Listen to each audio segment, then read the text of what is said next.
রাজনীতির একটা নেতাই আমি মোটামুটি। আমি বিএনপি করি অবশ্যই। আমি চাই আগামীতে যদি বিএনপি ক্ষমতায় আসে এই তারেক রহমান নেতৃত্বে সুন্দর একটি বাংলাদেশ হবে, এটাই আমার আশা।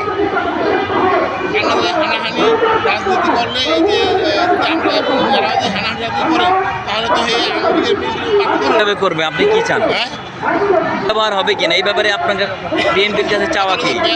এটা আজ থেকে 91 সাল থেকে আগে যে দেখছি যে রাজনীতি ক্ষমতা আসে পুলিশ সেই রাজনীতি দলের এই ছত্রছায়াই করে। আমি আশা করবো যে আগামীতে এটা হবে না, এটা হতে দেওয়া যাবে না।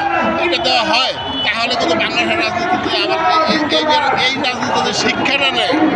রাজনৈতিক দলটা যদি এই 24-এর যে শেখ হাসিনা পতন দেখাবে শিক্ষা না নেয় তাহলে এই দেশে আর কোনো শান্তি আসবে না। শিক্ষা নেওয়াতে হবে, নিতে হবে, সুস্থ রাজনীতি করতে হবে।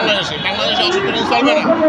চলে আবার রাজনীতি জনগণ বের হবে, আমিও তার সাথে থাকবো, আমার শহীদ পরিবারও থাকবো, সবাই থাকবো। আমরা কোনো বিশৃঙ্খল রাজনীতি চাই না। আপনি কি আশা করেন বিএনপি পুলিশকে ব্যবহার করবে না দলীয় কাজে? আশা করি ব্যবহার করবো না, আশা করি ব্যবহার করবে না। যদি করে তাহলে তাদের পরিণতি এই হবে। আমি রাজনীতি দল সাপোর্ট করবো না, আমি অন্যায় সাপোর্ট করবো না, পুরো অন্যায় সাপোর্ট আমি করবো না।